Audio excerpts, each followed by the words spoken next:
The night Willow Creek sold her was wrapped in rain.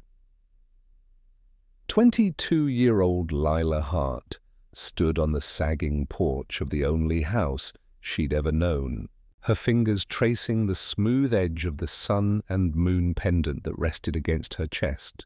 She couldn't see the dark sky bleeding over the trees, but she could hear it, the low rumble of thunder crawling across the horizon, the sharp hiss of tires slicing through puddles as a black limousine approached the house. Inside, Margaret's voice carried through the thin walls like the snap of a whip. "Remember your manners," she hissed. "Smile, you're worth more if you pretend you're grateful." Lila said nothing. She'd learned long ago that speaking only made things worse. The smell of wet wood and cheap perfume filled the air as Margaret stepped out, her thin lips pressed into a victorious smirk. Behind her, two men in dark suits emerged from the limousine, their umbrellas snapping open like wings. "Miss Hart," one of them said curtly, not bothering to look her in the eye. "We're here to escort you to the Sterling residence." Sterling? The name sounded cold, foreign. Lila held the pendant tight, as if its familiar texture could anchor her to a life that was slipping through her fingers. She didn't fully understand what was happening, only that Margaret had signed something earlier that day, and now a car had come for her, like a collector reclaiming a debt. Margaret shoved her forward. "Go on, girl." "Don't keep them waiting." The rain hit her face like needles as she stepped down the creaking stairs. A hand, firm, impersonal, guided her toward the limousine. The door closed behind her with a heavy thud, sealing her fate. Inside, the scent of leather and polished wood surrounded her. She sat in silence as the car rolled away from Willow Creek, the only sound the rhythmic tap of raindrops on glass. In her mind, she pictured the pendant she wore. She didn't know why she cherished it so much, only that a boy with a warm laugh had given it to her once, long ago. She remembered his voice in the sunlight. "When we grow up, I'll find you again." Under the stars, she had never believed promises, but that one had stayed. The Sterling mansion rose like a dark cathedral against the night sky when the limousine arrived. Even without sight, Lila could feel its vastness, the echo of rain against stone, the cavernous space of the entrance hall, the marble floor cool beneath her shoes. A man's voice cut through the silence. Deep, composed, distant. "You're late." It was him. Jack Sterling, CEO of Sterling Enterprises. Lila had heard the name in whispers that afternoon, but the reality of his presence pressed against her chest like a weight. "I apologize, Mr. Sterling," one of the men replied. There was heavy rain on the highway. Jack didn't respond. Lila sensed him move closer. His footsteps were measured, deliberate. She could feel his gaze, cold, assessing, not at her as a person, but at a contract that had just been delivered. "This is her?"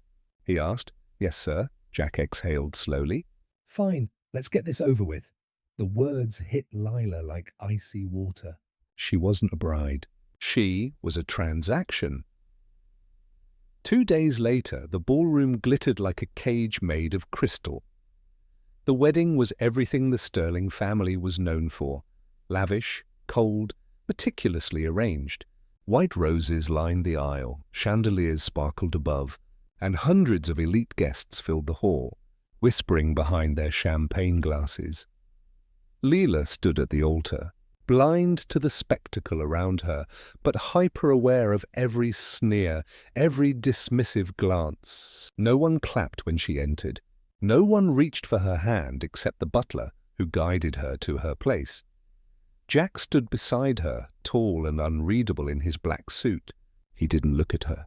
Not once. The priest's voice echoed through the chamber. "Do you, Jack Sterling?" "Take this woman." "I do," Jack said flatly. "And do you, Lila Hart?" "Take this man." "I do," she whispered.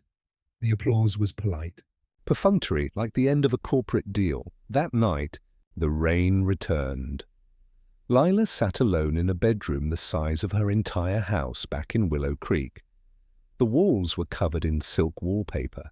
The bed, a massive canopy she couldn't bring herself to lie in.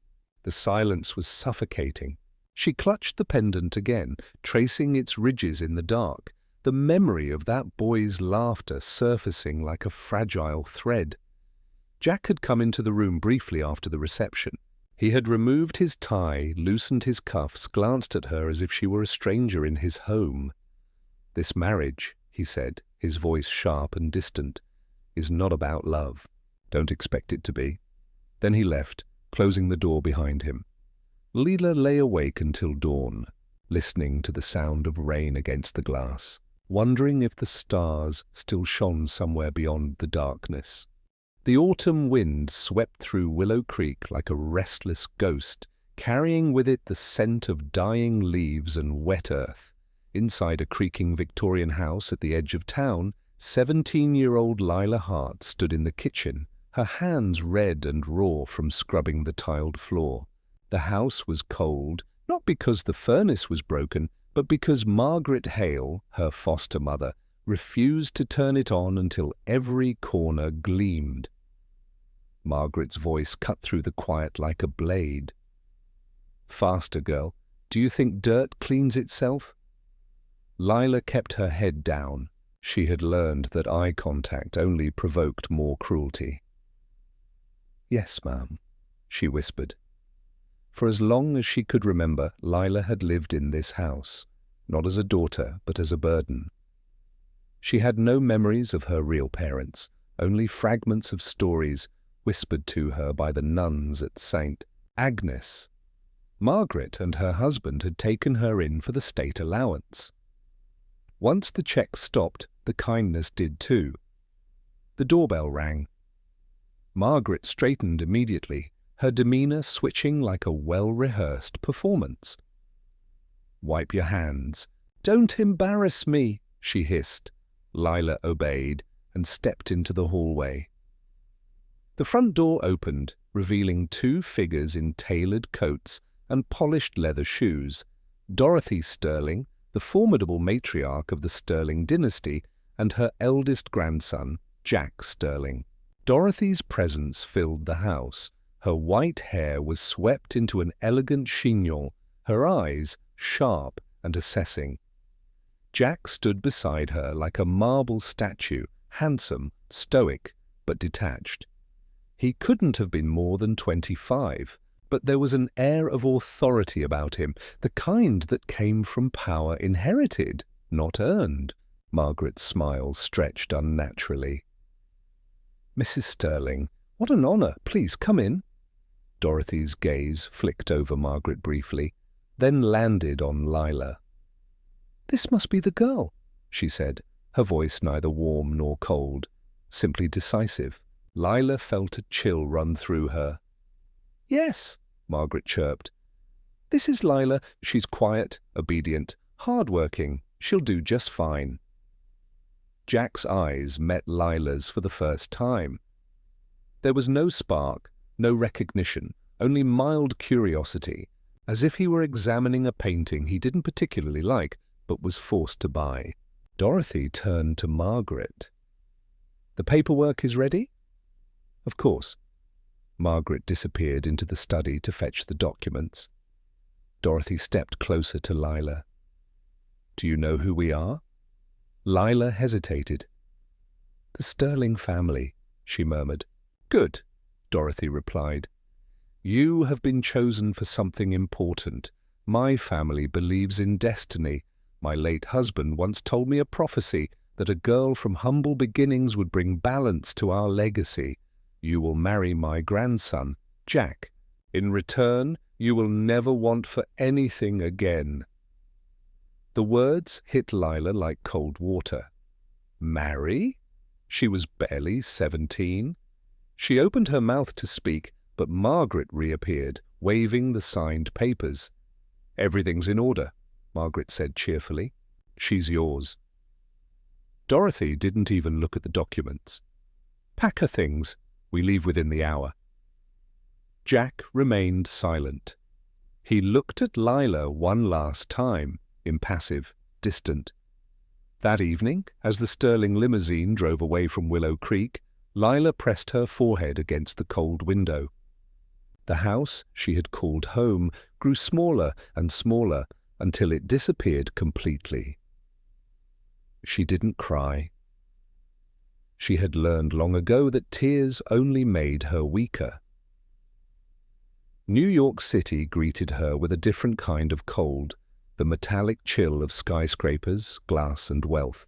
The Sterling mansion loomed like a palace in the heart of Manhattan. Marble floors, chandeliers dripping crystals, portraits of stern ancestors. Lila walked through the grand hall, feeling like an intruder in someone else's dream. Servants whispered behind gloved hands, "That's the girl? She looks so ordinary." Jack avoided her gaze during dinner, answering Dorothy's questions about business expansions, never addressing Lila directly. It was clear this arrangement was his grandmother's doing, not his choice. When the night ended, Dorothy clasped Lila's shoulders firmly. "Remember, child, obedience is rewarded in this family, defiance is not." As Lila lay in her new room, a cavernous space with silk sheets and a view of Central Park, she stared at the ceiling, listening to the distant hum of the city. She was no longer a foster child in a forgotten town. She was a bride-to-be in one of America's most powerful families. But in her heart, fear outweighed wonder. She didn't belong here, and she knew instinctively that this house held as many secrets as it did chandeliers. The Sterling wedding was the kind of event society magazines lived for. Flashbulbs popped outside St. Patrick's Cathedral, capturing every inch of the spectacle, the marble steps lined with ivory roses, the guests draped in designer couture, and the imposing figure of Dorothy Sterling, orchestrating it all like a general commanding an army. Lila stood in a room at the back of the cathedral, dressed in a silk gown that had been chosen for her, tailored to perfection but foreign to her skin. A team of stylists swirled around her like a storm, curling her dark hair, dusting pearl powder onto her cheeks, fastening the heavy veil. She barely recognized the girl in the mirror. Her hands trembled as the doors opened. The organ began its solemn march, and the world tilted into slow motion. Jack stood at the altar in a tailored tuxedo, breathtakingly handsome, but emotionally distant. His eyes didn't soften when he saw her. They simply assessed, as though checking whether she fit the image his grandmother demanded. Lila walked down the aisle alone. There was no father to give her away. The guests whispered behind gloved hands, their curiosity palpable. "Who is she? Where did Dorothy find her?" The vows were recited without warmth. Jack's voice was steady but mechanical, his hand cold when it met hers. Dorothy watched from the front pew with the satisfaction of a strategist who had executed a flawless move. When the priest pronounced them husband and wife, Jack leaned in to kiss her. His lips brushed hers briefly, almost clinically. The crowd erupted in applause, but Lila felt the hollowness behind every clap. The reception at the Sterling mansion was nothing short of majestic. Crystal chandeliers glittered above a ballroom the size of a basketball court. Champagne flowed like water. A string quartet played softly. Lila, in her ornate gown, stood beside Jack as guests came to offer their congratulations. "She's beautiful," someone murmured. "She looks so fragile," another whispered. Jack smiled politely for the cameras, his arm around her waist, a gesture of ownership rather than affection. When photographers asked for a kiss, he obliged again, brief and practiced. Throughout the night, he barely spoke to her. Conversations revolved around Sterling Corp expansions, European investors, and Dorothy's influence in high society. Lila stood silently, smiling when required, nodding at strangers whose names she couldn't remember. Later, in their new shared suite at the mansion, the silence was heavier than the veil she had worn. Jack loosened his tie, avoiding her eyes. "You don't have to pretend with me," he said flatly. "I didn't choose this either," Lila swallowed. "Then why?" "Because it's what my grandmother wants," he cut in. "She believes in prophecies and legacies." "I believe in duty," This marriage is strategic. He disappeared into the adjoining room, leaving her alone on their wedding night. Days turned into weeks. Lila adapted to life as Mrs. Sterling, a title that carried more weight than warmth. She was introduced to high society luncheons, charity galas, and endless etiquette lessons from Dorothy's private instructors. Servants treated her with polite detachment. The media called her the mysterious bride. Jack continued to live as he always had, running Sterling Corp, attending late-night events and returning home long after she had fallen asleep. Their interactions were limited to public appearances. At home, they were strangers sharing walls of marble and silence. It was during one of those glittering charity events that Victoria Hale appeared for the first time. She was radiant, confident, and effortlessly glamorous, a rising star in the fashion industry and the daughter of one of Sterling Corp's closest partners. Her laughter echoed like crystal, and Jack's usually detached gaze lingered on her a fraction longer than usual. Lila noticed. She always noticed.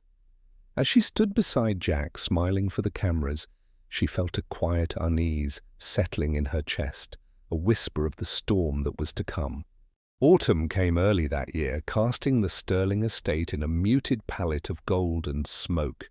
The ballroom, once a place of dazzling lights and orchestrated perfection, now carried an undertone of something colder, a subtle shift that only Lila seemed to feel. Jack spent more and more nights at the office. When he returned, the scent of expensive whiskey followed him like a second skin. Conversations were clipped. Dinners were silent. The gulf between them widened without a single fight, just quiet indifference. It happened one afternoon in the solarium. Lila sat on a cushioned bench, tracing the delicate outline of her sun and moon pendant, the only keepsake from her forgotten past. The warm sunlight spilled through the glass ceiling, and for a rare moment she felt at peace. That peace shattered when Victoria Hale appeared. lovely peace, Victoria said casually, stepping closer. Her eyes gleamed with something sharper than admiration. "May I?" Before Lila could respond, Victoria leaned in, fingertips brushing the pendant. Her gaze locked on it with a quiet thrill, because she recognized it. Not personally, but from the whispered stories Greg had told her in hushed tones after too many glasses of champagne. Jack had spent years searching for Sunny, the girl he'd met one summer as a boy. The girl with the sun and moon necklace. Victoria's mind clicked like clockwork. This was the opening she needed. Within weeks, she had Greg wrapped around her finger. The young assistant, eager to please and secretly infatuated with her, shared everything Jack had ever confided about Sunny, the campfire nights, the childish promise under the stars, the pendant. Victoria memorized every detail. Then, in a calculated conversation one evening, she approached Jack outside the office. "Do you ever think about that summer?" she asked softly, her tone practiced. Jack stiffened. "What summer?" "The one with the stars." "And the promise," she said, letting the pendant she now wore glint under the city lights. Jack froze. His eyes widened, drawn to the identical pendant resting against her collarbone. Where did you get that?" he demanded. Victoria lowered her lashes, feigning shyness. "You gave it to me. You called me Sunny." The trap snapped shut. From that moment, Jack's demeanor toward Victoria shifted. She was suddenly invited to family dinners, gala preparations, private meetings. Dorothy adored her. She fit perfectly into the high society mold. Meanwhile, Lila found herself edged out. Her place beside Jack at events was quietly replaced by Victoria's radiant presence. Servants began to whisper. Tabloids speculated about the real woman behind the CEO. One evening, Lila entered the study unannounced and found Jack and Victoria laughing softly over an old photo album. Jack's face, usually so closed, was unguarded, almost tender. "Jack?" she said softly. He looked up startled. The warmth vanished instantly. "We're in the middle of something," he said curtly. "Could you—" Victoria's smile was all sugar and steel. Oh, I didn't mean to intrude, Lila whispered. Retreating like a ghost in her own house as weeks turned to months. Sterling Mansion no longer felt like a prison. It felt like a stage where she played the part of the discarded wife. Jack's distance became coldness. Her attempts to reach him were met with walls. She clung to the pendant at night, whispering prayers into the darkness, wondering how something that had started with such solemn vows could unravel without a single scream. And Victoria, beautiful, cunning Victoria, stood in the center of it all, weaving lies with the elegance of a queen. Winter swept into New York like a silent invader, blanketing the city in frost. Inside the Sterling Mansion, however, warmth did not exist, not for Lila. Yet amid the coldness, something unexpected bloomed. She found out on a grey Tuesday morning. A routine checkup at the private family clinic revealed the miracle she hadn't dared hope for. She was pregnant. The doctor's voice was gentle. "You're 8 weeks along, Mrs. Sterling. Everything looks healthy so far. Congratulations." Tears pricked her eyes.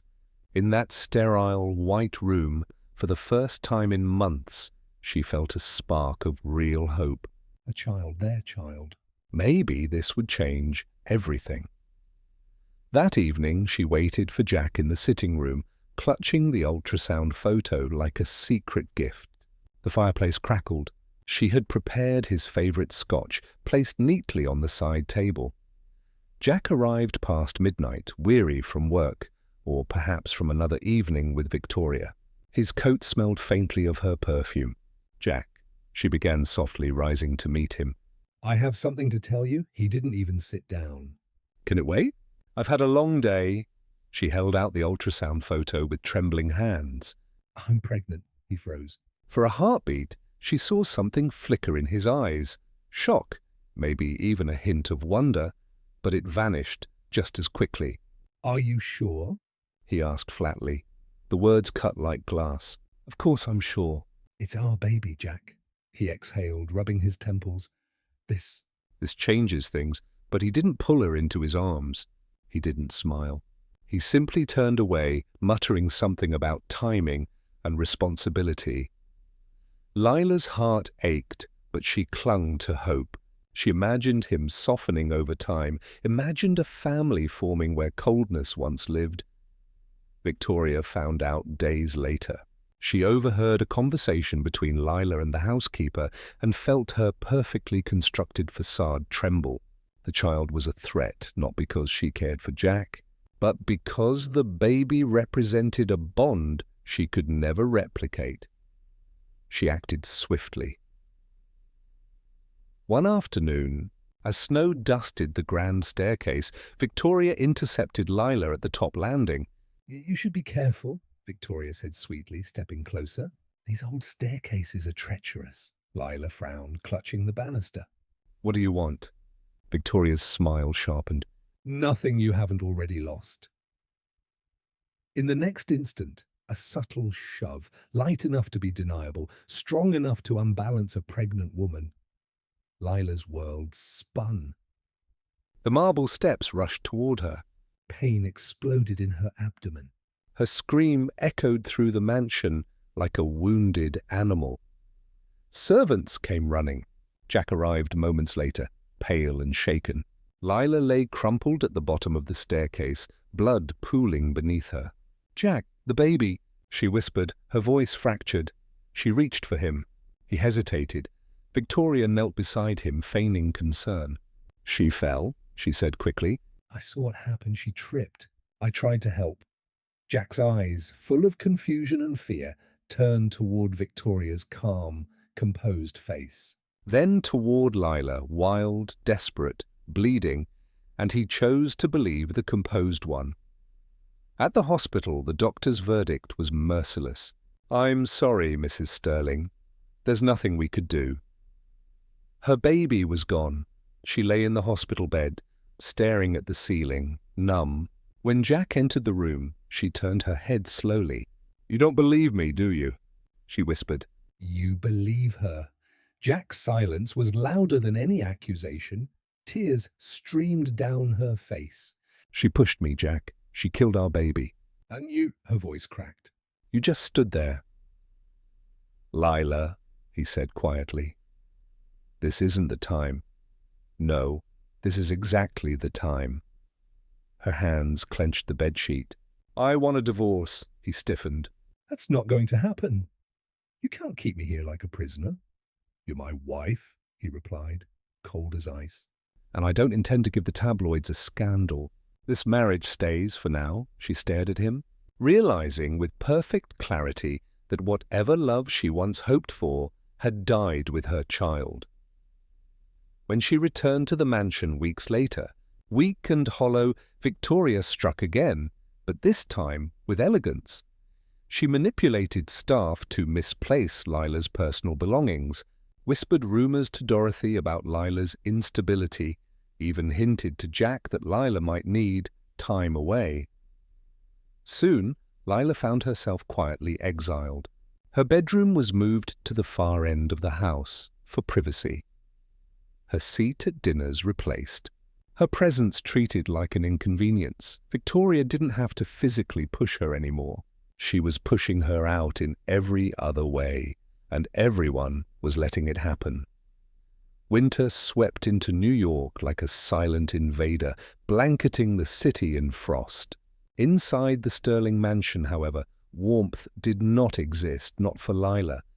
Yet amid the coldness, something unexpected bloomed. She found out on a grey Tuesday morning. A routine checkup at the private family clinic revealed the miracle she hadn't dared hope for. She was pregnant. The doctor's voice was gentle. You're 8 weeks along, Mrs. Sterling. Everything looks healthy so far. Congratulations. Tears pricked her eyes. In that sterile, white room, for the first time in months, she felt a spark of real hope. A child, their child. Maybe this would change everything. That evening, she waited for Jack in the sitting room, clutching the ultrasound photo like a secret gift. The fireplace crackled. She had prepared his favorite scotch, placed neatly on the side table. Jack arrived past midnight, weary from work, or perhaps from another evening with Victoria. His coat smelled faintly of her perfume. Jack, she began softly, rising to meet him. I have something to tell you. He didn't even sit down. Can it wait? I've had a long day. She held out the ultrasound photo with trembling hands. I'm pregnant, he froze. For a heartbeat, she saw something flicker in his eyes. Shock, maybe even a hint of wonder, but it vanished just as quickly. Are you sure? He asked flatly. The words cut like glass. Of course I'm sure. It's our baby, Jack, he exhaled, rubbing his temples. This changes things, but he didn't pull her into his arms. He didn't smile. He simply turned away, muttering something about timing and responsibility. Lila's heart ached, but she clung to hope. She imagined him softening over time, imagined a family forming where coldness once lived. Victoria found out days later. She overheard a conversation between Lila and the housekeeper and felt her perfectly constructed facade tremble. The child was a threat, not because she cared for Jack, but because the baby represented a bond she could never replicate. She acted swiftly. One afternoon, as snow dusted the grand staircase, Victoria intercepted Lila at the top landing. You should be careful, Victoria said sweetly, stepping closer. These old staircases are treacherous. Lila frowned, clutching the banister. What do you want? Victoria's smile sharpened. Nothing you haven't already lost. In the next instant, a subtle shove, light enough to be deniable, strong enough to unbalance a pregnant woman. Lila's world spun. The marble steps rushed toward her. Pain exploded in her abdomen. Her scream echoed through the mansion like a wounded animal. Servants came running. Jack arrived moments later, pale and shaken. Lila lay crumpled at the bottom of the staircase, blood pooling beneath her. Jack, the baby, she whispered, her voice fractured. She reached for him. He hesitated, Victoria knelt beside him, feigning concern. "She fell," she said quickly. "I saw what happened. She tripped. I tried to help." Jack's eyes, full of confusion and fear, turned toward Victoria's calm, composed face. Then toward Lila, wild, desperate, bleeding, and he chose to believe the composed one. At the hospital, the doctor's verdict was merciless. "I'm sorry, Mrs. Sterling. There's nothing we could do." Her baby was gone. She lay in the hospital bed, staring at the ceiling, numb. When Jack entered the room, she turned her head slowly. "You don't believe me, do you?" she whispered. "You believe her." Jack's silence was louder than any accusation. Tears streamed down her face. "She pushed me, Jack. She killed our baby." "And you—" her voice cracked. "You just stood there." "Lila," he said quietly, "this isn't the time. No, this is exactly the time." Her hands clenched the bedsheet. "I want a divorce," he stiffened. "That's not going to happen. You can't keep me here like a prisoner." "You're my wife," he replied, cold as ice. "And I don't intend to give the tabloids a scandal. This marriage stays for now." She stared at him, realizing with perfect clarity that whatever love she once hoped for had died with her child. When she returned to the mansion weeks later, weak and hollow, Victoria struck again, but this time with elegance. She manipulated staff to misplace Lila's personal belongings, whispered rumors to Dorothy about Lila's instability, even hinted to Jack that Lila might need time away. Soon, Lila found herself quietly exiled. Her bedroom was moved to the far end of the house for privacy. Her seat at dinners replaced. Her presence treated like an inconvenience. Victoria didn't have to physically push her anymore. She was pushing her out in every other way, and everyone was letting it happen. The winter after the miscarriage was a season without sunlight. Lila moved like a ghost through the Sterling mansion, her once hopeful heart hollowed out by grief. The corridors that had once intimidated her now felt like endless tombs. The glittering chandeliers cast light that never reached her. Jack rarely spoke to her. When he did, it was out of duty, not care.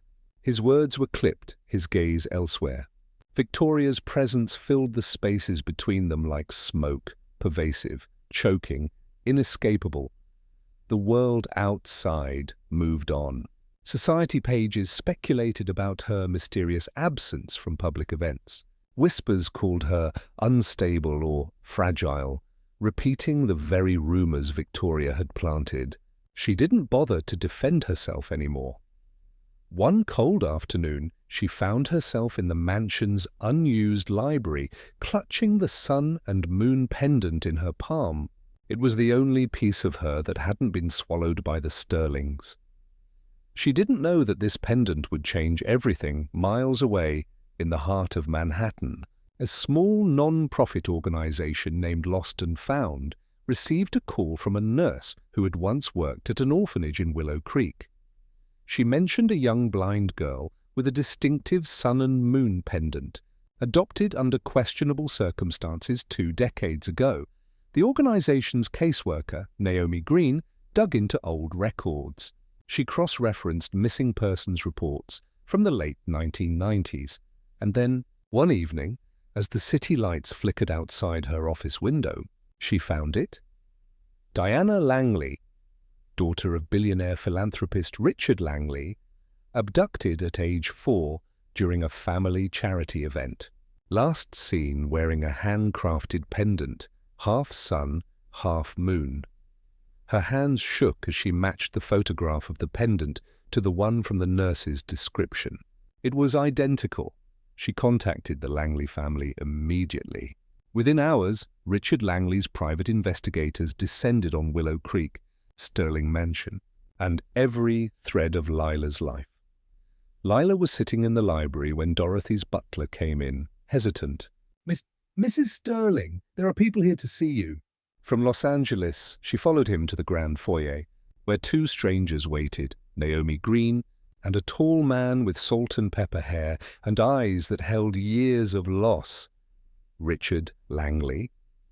Naomi's voice was gentle. Mrs. Sterling, or perhaps I should say Diana, Lila frowned. I think you've made a mistake. Richard stepped forward slowly, his breath catching as if he were seeing a ghost. He reached into his coat pocket and pulled out a faded photograph. A little girl with wide hazel eyes and the same pendant hanging around her neck. This is you, he whispered. My daughter, Diana. The room tilted. Naomi explained everything, the abduction, the years of searching, the pendant that had resurfaced, the DNA tests they wished to run. Lila stood frozen, emotions crashing over her like waves, disbelief, fear, a fragile flicker of hope. I don't remember, she murmured. That's okay, Richard said softly, tears in his eyes. I never stopped remembering you. The Sterling household was thrown into chaos. Dorothy tried to contain the news, but the Langley legal team was far more powerful. Within days, the tests confirmed it beyond doubt. Lila Hart was Diana Langley, the lost heiress of a billion-dollar empire. For the first time in years, the power dynamics shifted. The girl who had entered Sterling Mansion as a voiceless bride was no longer just Mrs. Sterling. She was Diana Langley, heiress to Langley Corp, with a father who had both love and resources to reclaim her life, and this time she would not be anyone's pawn. Los Angeles, 2 years later, the Langley estate stretched across the sun-drenched hills of Los Angeles, a quiet kingdom of glass, stone, and whispering gardens. Diana stood at the entrance of the mansion for the first time with her white cane in one hand and uncertainty in the other. The air smelled like citrus and ocean salt. Her father, Richard Langley, waited beneath the arched doorway, his silver hair catching the California light. When he pulled her into his arms, the embrace was clumsy but heartfelt, as if he were trying to make up for 2 lost decades in a single breath. The first few weeks were disorienting. She had been torn from darkness and cruelty, thrust into a world where kindness felt foreign and overwhelming. Doctors came and went through the Langley mansion, speaking in careful tones about retinal surgery, optic nerve repair, and months of visual rehabilitation. Richard spared no expense assembling the best surgeons and therapists in the country. Diana listened silently, her fingers brushing the smooth surface of the sun-moon pendant that still hung around her neck. For the first time in years, hope flickered. Enter Edward Whitmore. He was 28, the head steward of the estate, tall and composed, with the kind of quiet presence that filled a room without demanding attention. His soft brown hair framed a face that carried patience rather than judgment. Richard assigned him to oversee Diana's recovery, not as a nurse, but as the person who would become her constant anchor. Edward approached his duty with extraordinary precision. He learned the rhythm of Diana's days, how she traced walls with her fingertips to navigate unfamiliar spaces, how silence often meant exhaustion rather than indifference.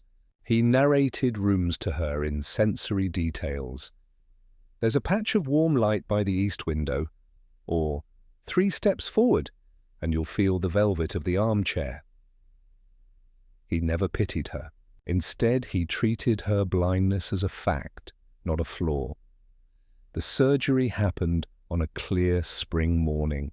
Edward walked beside her into the hospital, his hand resting lightly on her elbow. When you wake up, he whispered, the world will be waiting. And I'll be right here. Waking was strange.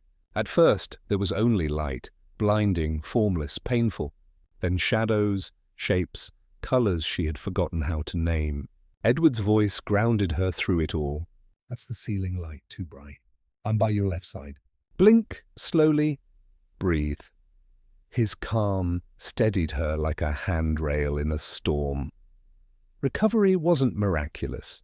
It was grueling. Diana spent months retraining her brain to interpret the images her eyes received. Therapists guided her through exercises that felt almost childlike, tracking moving objects, recognizing faces, learning to read expressions. She stumbled often, sometimes bursting into tears out of sheer frustration, and every time Edward was there. He would quietly fetch her a cup of chamomile tea, adjust the blinds to soften the light, or simply sit beside her without offering empty reassurances. His presence was constant, gentle, and deeply respectful. As her sight sharpened, Richard introduced another part of her new life: education. She was not only his daughter but his heiress, and Langley Corp demanded a leader who understood the weight of power.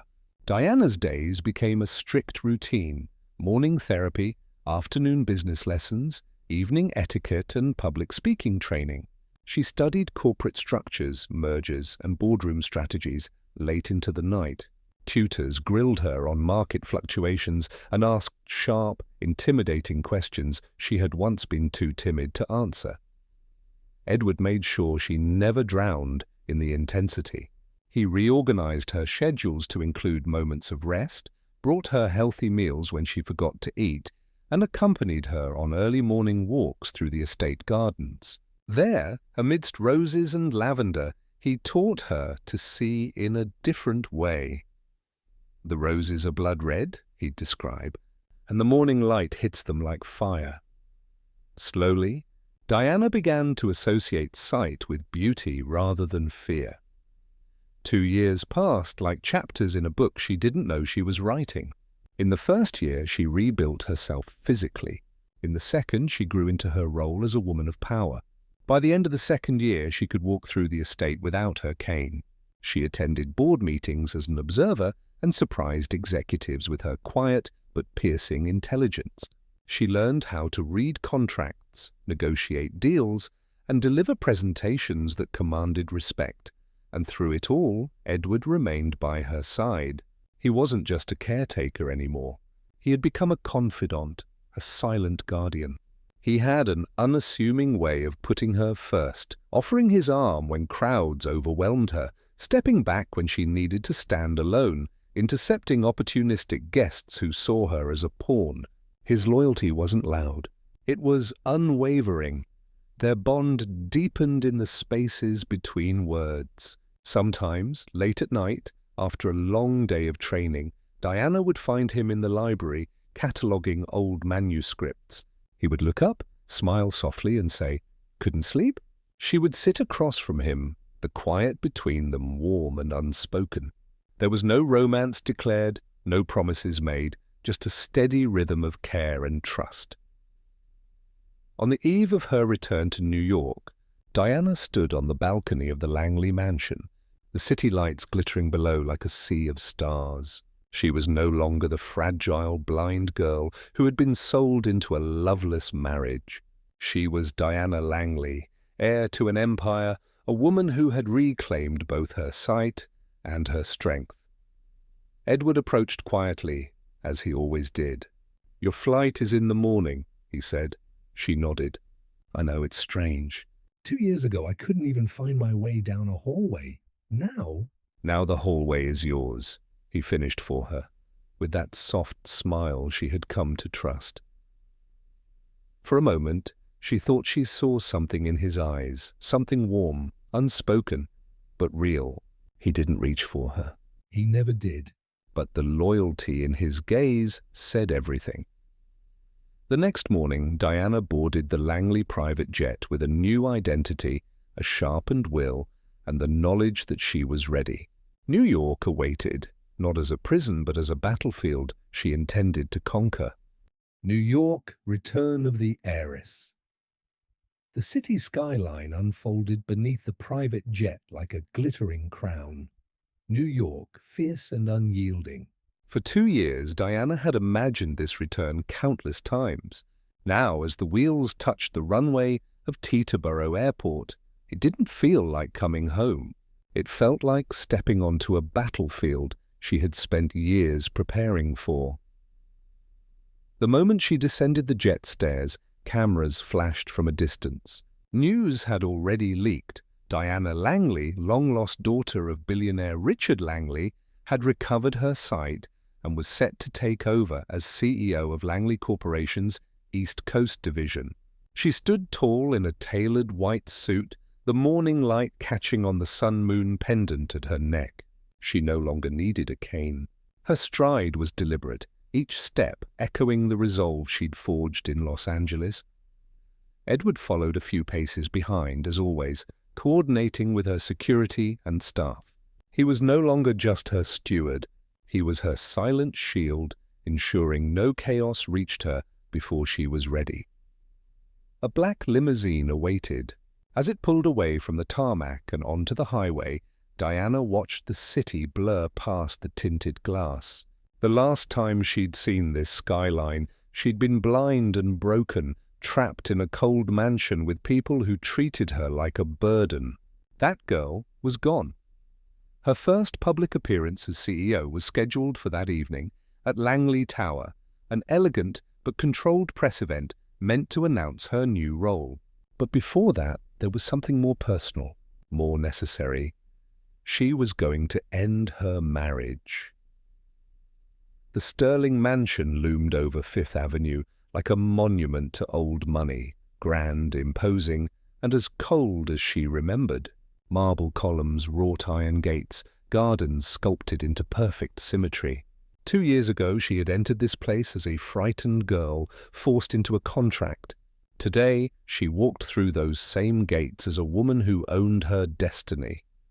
The butler who opened the door almost didn't recognize her. Diana noticed the flicker of shock in his eyes. She wasn't the timid blind bride anymore. Her posture was regal, her gaze steady. Inside she found Eleanor Sterling, Jack's mother, sitting in the parlor like a queen awaiting an audience. "Diana," Eleanor said coolly, as if tasting the name for the first time. Or should I say, "Miss Langley." "It's Mrs. Sterling for the moment," Diana replied with a calmness that sliced through the room. "But that will be over shortly." Eleanor's eyes narrowed. "You've changed." "I've grown," Diana said simply. Jack entered then, still in his dark suit, still carrying the same aura of authority that once intimidated her. But now she didn't flinch. For a split second, his composed mask faltered as he took her in, the sharp confidence in her stance, the gleam in her eyes. This was not the woman he had abandoned. "Diana," he breathed, almost like a question. She met his gaze, unblinking. "I'm here to finalize the divorce." The silence that followed was heavy. Jack's jaw tightened, his hands balling at his sides. "After everything, you're just walking away?" She laughed softly, a sound with no warmth. "Walking away?" "Jack, I begged you once." "I cried for you to believe me." "And you turned your back? That was when I lost our child. After that, there was nothing left to walk away from." "There was only surviving." Eleanor rose, her voice sharp. "This is not how the Sterlings handle their affairs." "Marriage in this family is permanent. I'm not part of this family anymore."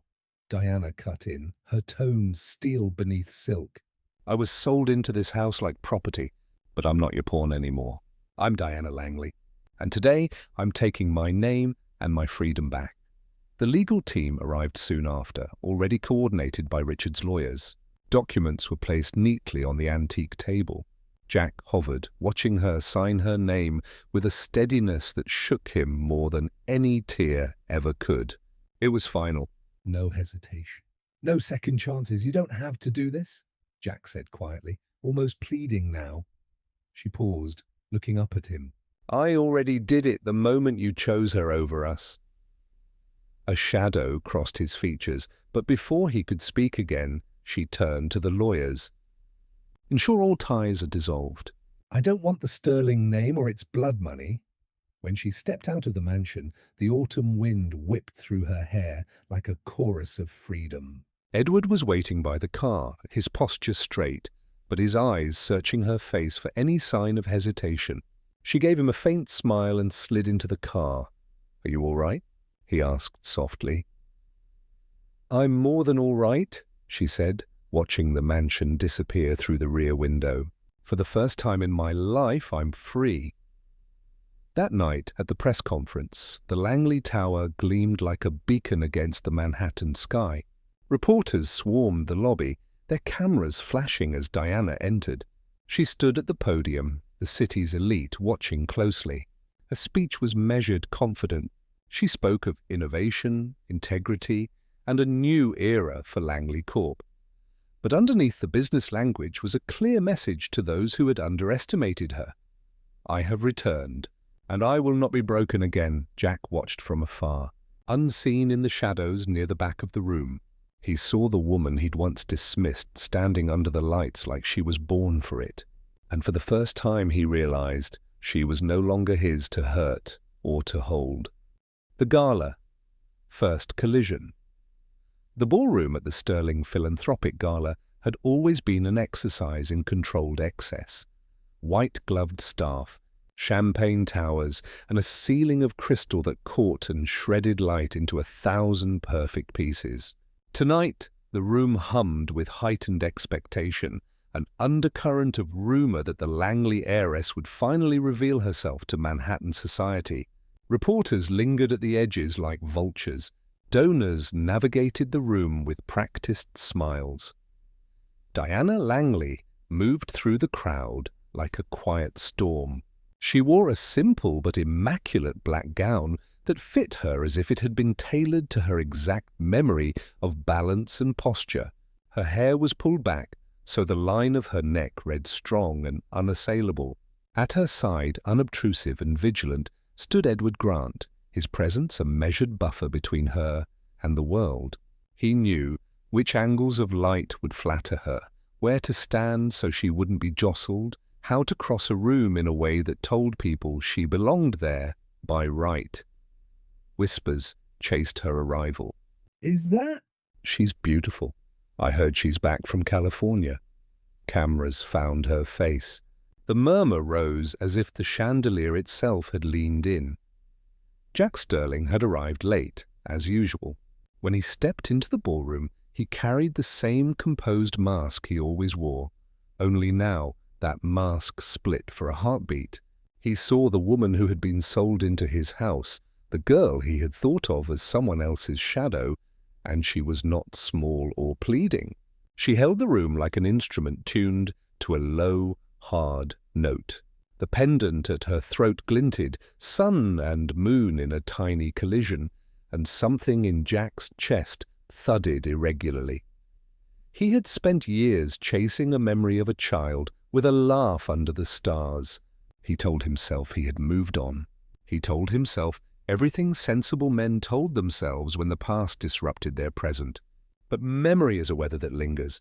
Now it rose like fog and erased the contours of his certainty. Diana's eyes met his for the first time across the room. There was no pleading there, only an appraisal, cool and faintly amused. He felt as if someone had opened a window in his chest and let wind rush through. For a man who measured risk and profit in quarterly increments, the recognition pried loose something he had smothered. Victoria Hale watched him watch Diana.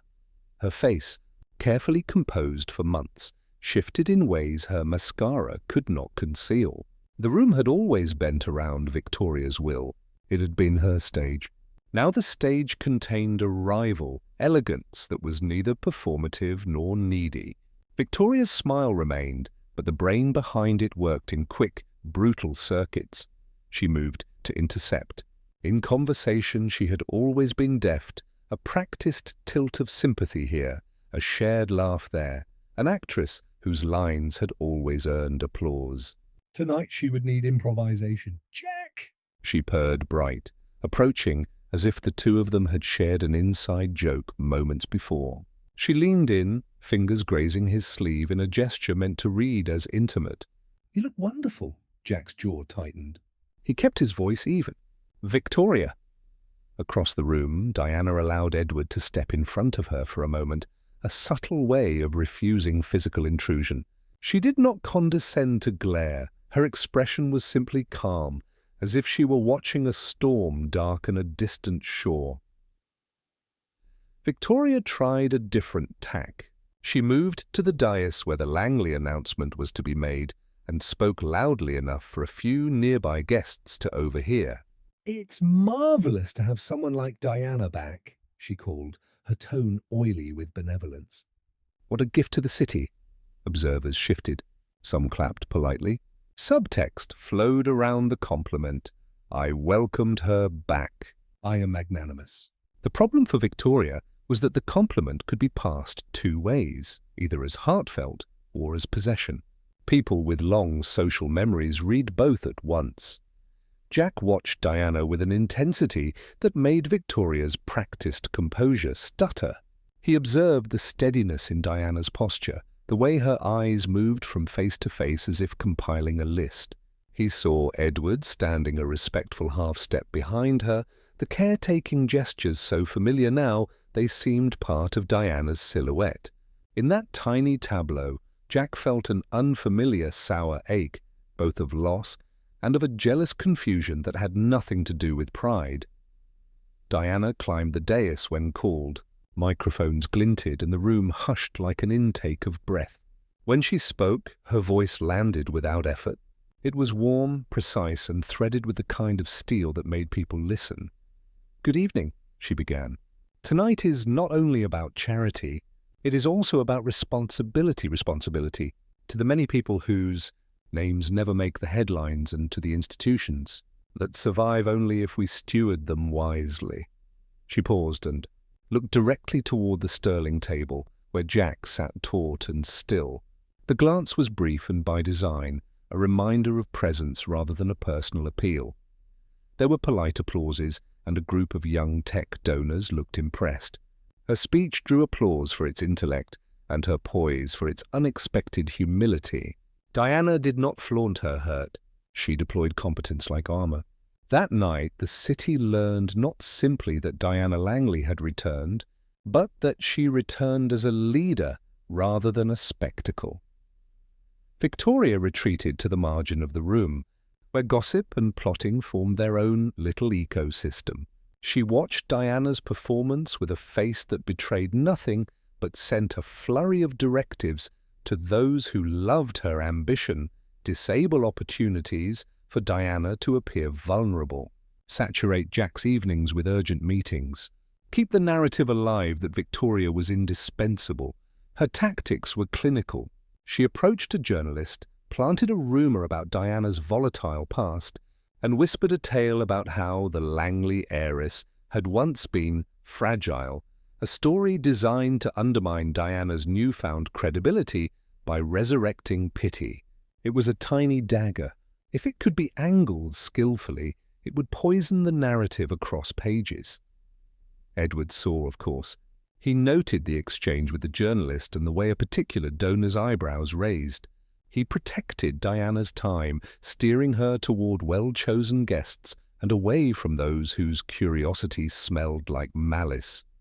Jack's expression had hardened into an unreadable mask.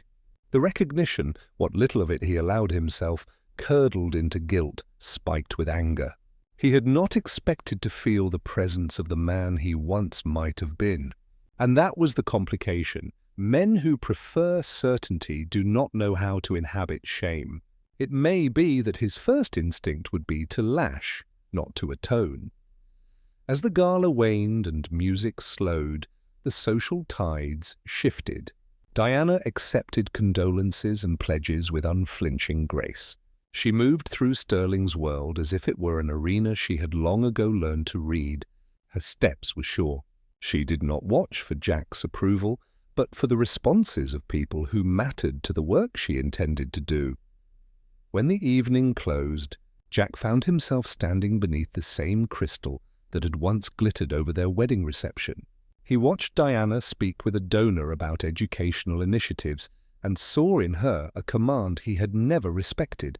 The realization weighed on him in a way that made him retreat to shadowed corners, where reasons felt safer than truth. Victoria left the gala with plans already forming, temporary alliances, whispered lies, and an agenda of sabotage. For now she had kept her place. But beneath her practiced smile was a frantic, private fear. Diana was not fragile. Diana was dangerous to the world Victoria had so carefully curated, and across the room, in the quiet circular space between applause and departure, Edward closed the small gap between himself and Diana for a single beat, a polite, protective gesture that spoke of the months he had tended to her reclamation. Diana offered him a brief smile, not of dependence, but of acknowledgement, and stepped out into the cool night with the city's lights ahead of her, like a promise to be earned. The unravelling, the conference hall of the Lexington Grand Hotel, glittered with the kind of polish that only billion-dollar contracts could buy. Wall-to-wall glass let the October sunlight spill in, striking the gold lettering on banners that read Strategic Alliance Ceremony, Sterling Enterprises X, Langley Corporation. Rows of journalists, board members, and industry elites filled the room, their chatter a low, expectant hum. For weeks, the business pages had been running headlines about this merger, an unprecedented partnership between two old empires, a promise of a new economic era. Diana Langley stood at the head of the long, polished table, her tailored ivory suit a deliberate contrast to the dark suit surrounding her. She carried the air of someone who had studied every corner of this battlefield. At her right stood Edward Grant, silent as ever but radiating a kind of unspoken vigilance. On the opposite side, Jack Sterling prepared his notes, his face the familiar mask of control he wore at every public event. But his hands betrayed a different story. They fidgeted with the Mont Blanc pen, tapping it against the folder once, twice, 3 times. The room was a perfect theatre, every angle ready for cameras, every line rehearsed.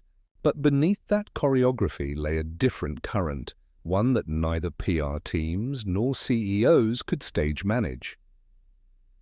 Victoria Hale moved between guests like smoke, her emerald dress catching light like a lure.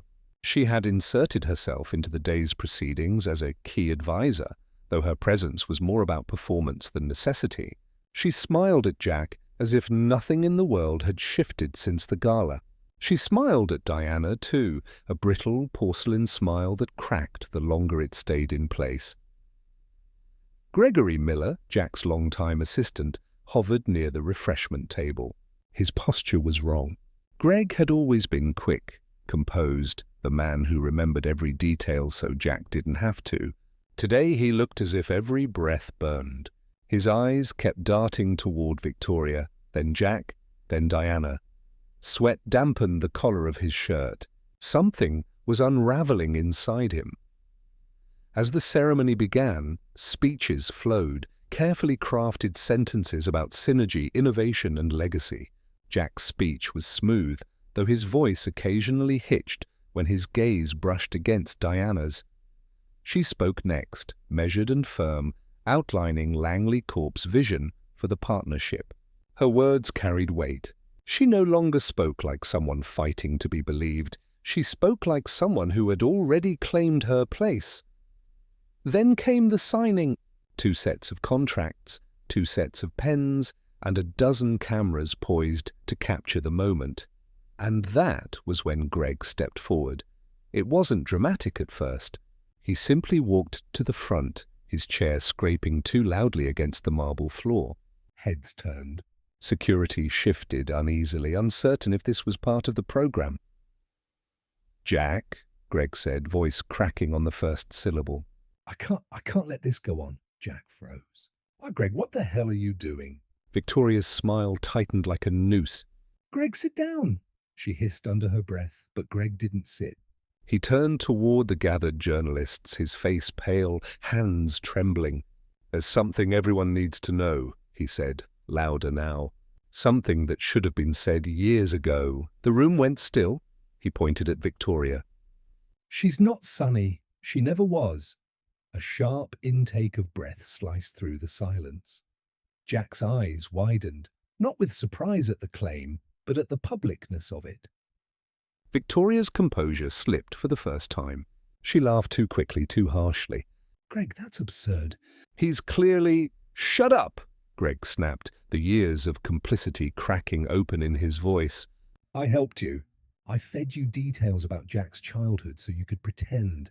I told myself it didn't matter, but it did. It destroyed everything. Victoria reached out to grab his arm, but Greg jerked back. She planned everything. She found the pendant design in old family archives. She rehearsed stories about the lake, the stars, every word tailored to fool him. And it worked. The room exploded into murmurs. Cameras pivoted like predators scenting blood. Greg's confession didn't stop there. She killed Dorothy. It wasn't natural causes. A ripple of shock tore through the hall. Dorothy found out the truth. She was going to tell Jack. Victoria drugged her, made it look like a heart attack. Victoria's face contorted into something raw and unpolished. "That's a lie!" she shouted. Greg shook his head, tears gathering. "No, I was there. I saw the vial. I heard you say she'd be a liability." He turned back to Jack. "I let her manipulate you." I let her hurt Lila, Diana. I watched while she pushed her down those stairs. The air left Jack's lungs as if someone had struck him. His chair screeched backward. For a heartbeat, the entire room was frozen in tableau. Greg shaking, Victoria unraveling, Jack staring at the man who had been his shadow, and Diana, calm, poised, as if she had expected this day would come. Diana didn't speak immediately. She let the silence work. She let every camera, every witness, absorb the sight of truth clawing its way into daylight. When she finally spoke, her voice was quiet, almost kind. "Thank you, Greg." Victoria lunged toward him, but security intercepted her, arms locking around her struggling form. "You'll regret this!" she screamed, her voice echoing through the hall like a curse. Jack stood in the wreckage of his own choices. His mind replayed every moment he'd believed Victoria, every time he'd turned away from Diana's tears. The contract on the table blurred. The cameras zoomed in on his face as the carefully built sterling legacy cracked under the weight of betrayal. Diana stepped back from the signing table. "This partnership," she said evenly, addressing the room, "will proceed, but under full transparency. Langley Corporation does not tolerate deception, whether in business or personal life." The journalists erupted into questions. Security escorted Victoria out, still thrashing. Greg collapsed into a chair, as if the confession had ripped out his spine. Jack didn't answer anyone.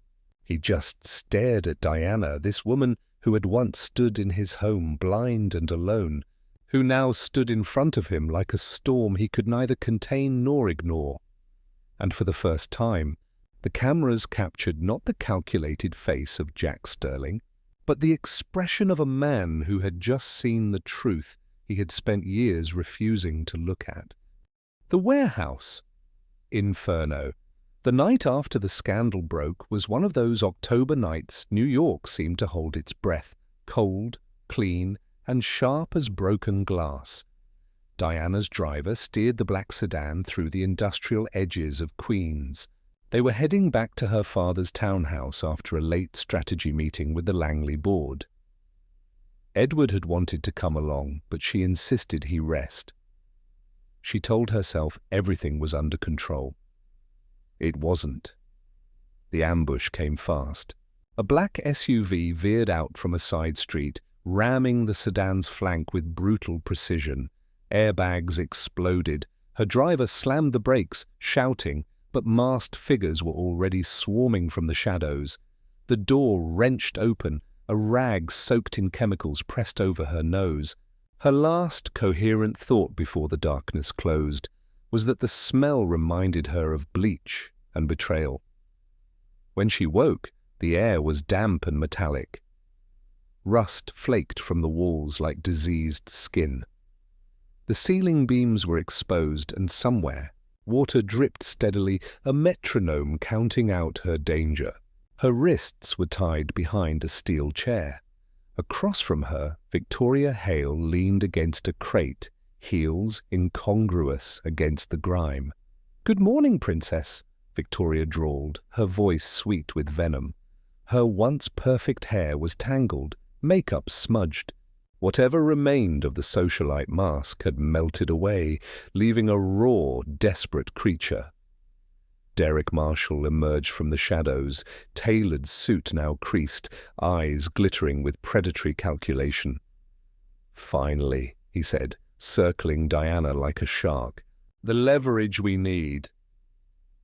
Diana met his gaze steadily. "Kidnapping? That's bold, even for you." Victoria laughed, a high, brittle sound. "Do you think I care about rules anymore? You ruined everything, Diana. I had it all. I was going to be Mrs. Sterling, Queen of Manhattan. And then you came back. Perfect, glowing, adored." "Well," she leaned in, eyes wild. "Let's see how adored you are when you disappear." Derek placed a burner phone on the table. "You're going to call Richard Langley. He's going to wire $300 million to an offshore account, and Jack Sterling is going to publicly step down, handing over Sterling Enterprises' assets to our holding company. Otherwise," he gestured toward the shadows.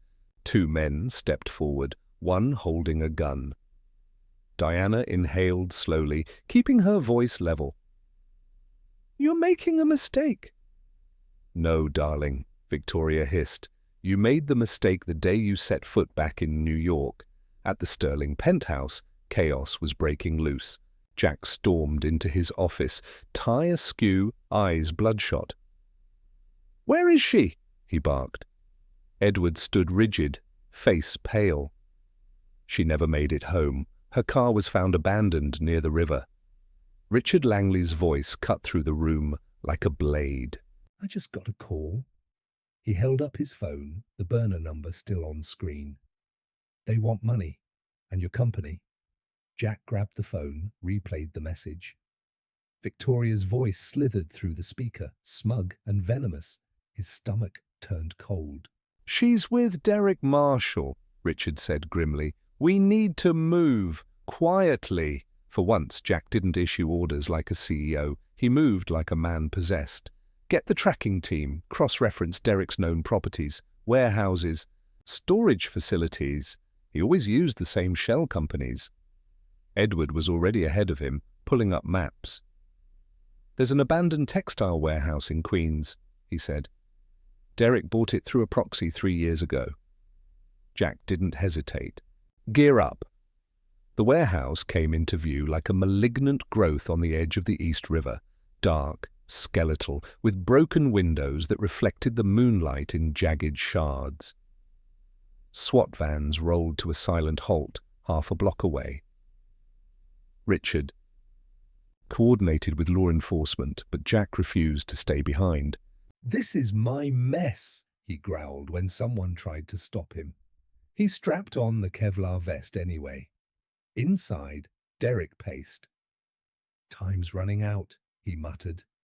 Victoria sat cross-legged on a crate, staring at Diana like a cat waiting to pounce. "He'll come," she whispered. "Jack always comes for his precious Sonny." Diana didn't flinch. "You're living in a fantasy," she said quietly.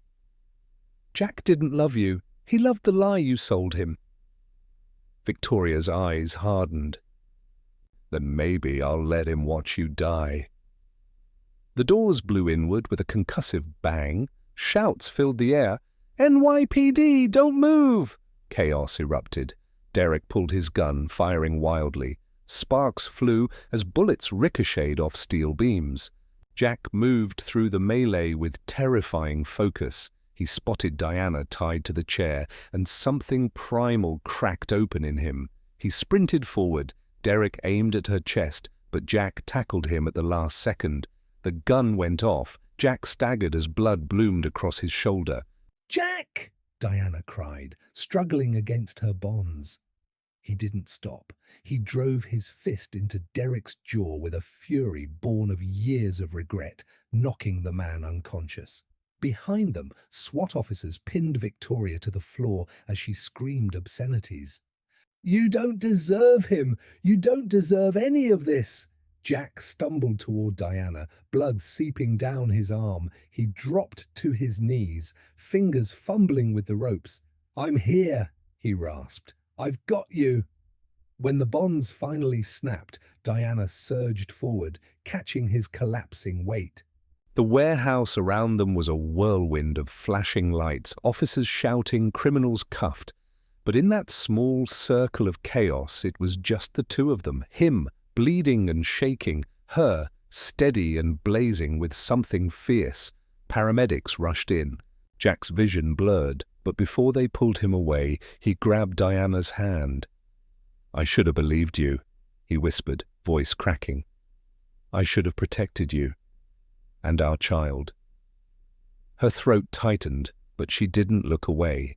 "You can't change the past, Jack," she said softly. "But maybe now you can stop running from it."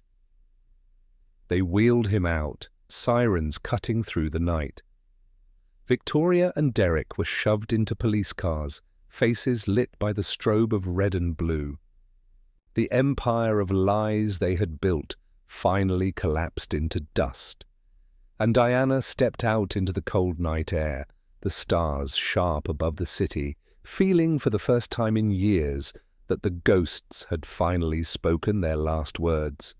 The confession at dawn, the antiseptic scent of the hospital filled the air, crisp and sterile, layered over the faint hum of machines. Outside the wide windows, dawn was beginning to stain the Manhattan skyline, a bruised pink, washing the glass towers in soft, reluctant light. Inside room 1107, Jack Sterling lay unconscious, pale against the starched white sheets, an IV line dripping steadily into his arm.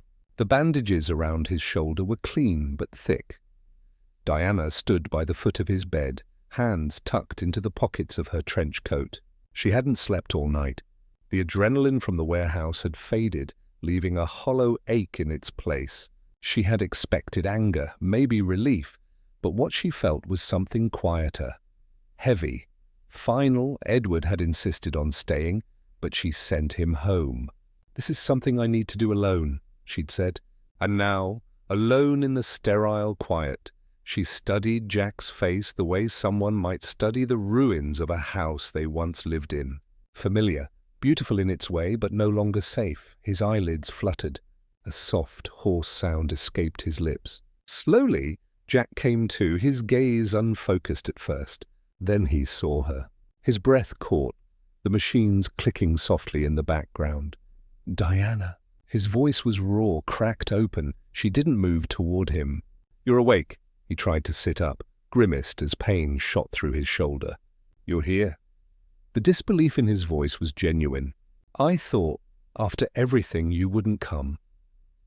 "I almost didn't," she admitted quietly. The silence between them was thick, filled with the ghosts of 100 unsaid things. He swallowed hard, looking at her like a man who'd just surfaced from deep water, desperate for air. "I'm sorry," he whispered. The words hung there, fragile. She waited. When nothing more came, she raised a brow. "That's it?" His throat worked. "No, God, no." He broke off, shaking his head. "I was a coward, Diana. When you told me about the baby, everything in me shut down. I thought you were lying." Or worse, trying to trap me. I told myself it was the smart thing to walk away. To protect the company. To protect myself. But it was just fear. I was terrified. Her eyes glistened, but her voice stayed steady. "And you think fear excuses what you did?" "No," his voice cracked on the word. "Nothing excuses it. I should have been there. I should have protected you, both of you. Instead, I ran, and then—" "I convinced myself it was too late to fix anything. So I buried it?" "Buried you." Diana took a slow step forward. Her heart pounded, not with love, but with the weight of memory. "Do you know what it was like?" Her voice was soft, deadly clear. "I was alone, Jack. 19, scared, bleeding in a hospital room that smelled just like this one. I kept waiting for you to walk through the door. I told myself every hour, every minute that you'd come. And then—" Her breath hitched, tears shimmering but unshed. "When our baby died, I realized you never would." Jack's face crumpled. His chest heaved as if the air itself hurt. "Diana," she shook her head, cutting him off. "You left me to face the worst moment of my life alone." You left our child to die without a father. The sentence landed like a blade. Jack covered his face with his uninjured hand, a low sound escaping him somewhere between a sob and a groan. For the first time, the polished, impenetrable billionaire facade cracked completely. He wasn't Sterling Enterprises' CEO now. He was just a broken man lying in a hospital bed, drowning in what he'd done.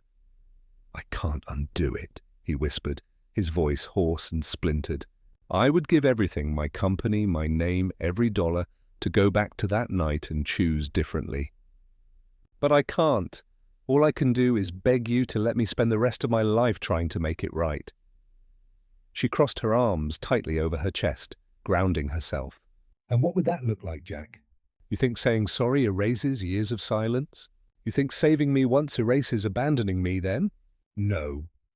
His gaze found hers, unflinching now despite the tears. "I don't expect forgiveness." I needed you to know that I see it now, all of it. I see what I did to you, to us. And I can't live pretending it didn't happen anymore." The dawn light spilled across his face, making the tear tracks glisten like silver. Diana felt something inside her stir. Not forgiveness, not yet, but the quiet acknowledgement that this was different. Jack wasn't bargaining. He wasn't charming. He was broken open in front of her. She moved closer to the bed, but stopped short of touching him. "You were the love of my life," she said softly, "and the greatest betrayal of it. I don't know what that means anymore." He closed his eyes, exhaling shakily. "It means I'll wait," he whispered, "as long as it takes." "Even if it's forever." The monitors beeped steadily. Somewhere down the hall, a nurse laughed softly. The world kept moving, indifferent to the quiet shattering inside room 1107. Diana straightened her coat, the decision not to answer now firm. She wouldn't give him absolution in a hospital room at dawn. Some wounds needed more than words to heal. "I'll see you when you're discharged," she said finally, her voice calm. "Rest, Jack." And with that she turned and walked toward the door, leaving him staring after her with eyes that held both devastation and the first flickers of something else, hope, fragile and raw. Outside, the city was waking up. Taxis honked, coffee carts steamed, the skyline glowed gold, and Diana inhaled deeply, for once not weighed down by the past, but standing on its ashes. Under the same sky, Jack Sterling had built skyscrapers, crushed rivals, and signed contracts worth billions. But nothing had prepared him for the silence that filled his penthouse at night. Not the silence of luxury, the kind broken by the hum of machines or distant traffic, but the silence of absence. It had been months since the warehouse incident. The bruises on his body had faded. The scar on his shoulder barely hurt when it rained. But the bruises on his soul had deepened with time. He would wake in the middle of the night, sweat soaking the sheets, replaying that one moment over and over again, the sound of her voice as she begged him to believe her, the thud of her body on the stairs, the way he turned away. The city below sparkled like a field of stars, but it only reminded him of what he had lost. She had always loved the night sky, even when she couldn't see it. She told him once that she imagined stars by touch, tracing constellations on her palm as if they were braille written by the universe.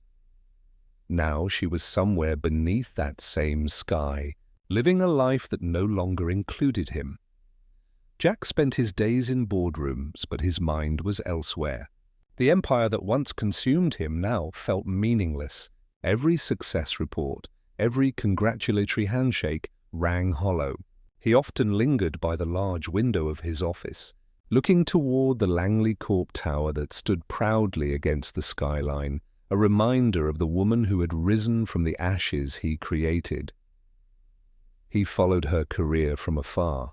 Diana Langley, CEO of Langley Corp's East Coast division. Every headline carried her name with reverence. The heir returns, the phoenix of Wall Street, Langley's secret weapon. Photos of her at galas, press conferences, and charity events flooded the business journals. She looked radiant, confident, untouchable, and beside her, always, was Edward Grant, the man who had been there when Jack wasn't. Edward never stood in the spotlight, but Jack noticed the way he stayed close, one step behind, like a silent guardian. He carried no possessiveness, no arrogance. Only quiet devotion. Jack hated him for it. And respected him for it. Because Edward had given Diana what he never could: safety, steadiness, unwavering trust. Late at night, Jack would pour himself a drink he never finished, walking barefoot across the marble floors. He'd sit by the wide glass wall of his penthouse and look out at the stars. The same stars she once dreamed about. The same stars under which he'd made silent promises and broken them all. His guilt was no longer sharp. It was dull and heavy, a permanent weight in his chest. He stopped making excuses. He stopped pretending that time would fix everything. Some choices, once made, couldn't be undone. Meanwhile, Diana's life had found a new rhythm. 2 years of rebuilding had transformed her from a girl desperate for love into a woman who commanded respect. She ran Langley Corp with precision and heart, balancing boardroom battles with philanthropic projects that reflected her own journey. Foundations for children with disabilities, scholarships for those in foster care, shelters for women seeking independence. She poured her pain into purpose. Edward remained by her side, not as a lover demanding space in her heart, but as a quiet presence. He managed her schedule, oversaw her security, and anticipated her needs before she voiced them. At charity events, he stood just behind her shoulder, his gaze scanning the crowd. In late-night meetings, he would gently remind her to eat. Sometimes, when the weight of responsibility pressed too heavily, she found herself exhaling in his presence, because with Edward, she didn't have to explain. He never asked her for love. He simply offered loyalty. And though her heart bore scars, it beat with a steady rhythm now. She no longer belonged to anyone's shadow. She belonged to herself. One night in early winter, after a long board meeting, Diana drove to the Langley Observatory, a quiet estate on the outskirts of the city that her father had recently renovated. The air was sharp and cold, her breath visible in the night. Edward accompanied her, standing a few steps away to give her space. Above, the stars shone fiercely against the velvet sky. Diana wrapped her coat tighter, tilting her head back to take in the sight. For years, those stars had been nothing but imagined patterns in darkness. Now they were real, blindingly beautiful. She traced the familiar shape of Orion's belt with her eyes, remembering the girl she once was, blind, unwanted, sold, and discarded. That girl was gone. In her place stood a woman who had endured. Edward approached quietly. "You okay?" She nodded. I used to imagine the stars. Now I see them. And sometimes, She hesitated. I think I preferred the way I imagined them. Edward smiled softly. "That's because back then they belonged only to you." She returned the smile faintly. "Maybe they still do." Far away across the Hudson, Jack stood on the balcony of his penthouse. The night air bit into his skin, but he didn't move. He had finished another empty board meeting, another day spent pretending his life had purpose beyond her absence. Through a telescope he hadn't touched in years, he looked toward the same stretch of sky, and somewhere in that sea of stars, he saw her, not physically, but in the way his chest ached, the way memory layered itself over the constellations. He imagined her standing under that same sky, maybe smiling faintly, maybe not thinking of him at all, and for the first time. He didn't fight the ache. He accepted it, because real love, he finally understood, wasn't about possession. It was about reverence, even from afar. As the wind rustled the city below, Jack whispered into the cold night, "I'm sorry, Diana."